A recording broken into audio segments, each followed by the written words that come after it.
Your P&L shows profits, orders are healthy, but your bank balance tells a different story. So the real question is, if the business is profitable, why is there never enough cash? I am Shrikant Prabhudesai. I work with B2B manufacturing businesses to improve delivery, control costs, and bring predictability to cash flow. The key reason is this: profit and cash are not the same thing.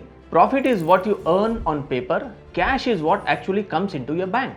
In manufacturing, cash gets stuck in 3 different places. First, receivables. You deliver on time, raise the invoice, but customers pay late. On paper, you are profitable, but your cash is still sitting with the client. Second, inventory. Raw material, WIP, finished goods. This is all cash that has already left your bank.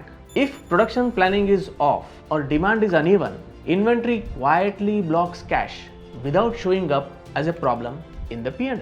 Third, work in progress. Jobs that are started but not completed don't generate invoices. The longer they stay on the shop floor, the longer your cash remains blocked inside the factory. The moment you see cash flow as a system, not as an accounting number, you start fixing the real issues: faster collections, tighter production cycles, and better inventory control. So if your business is profitable but cash is always tight, don't panic.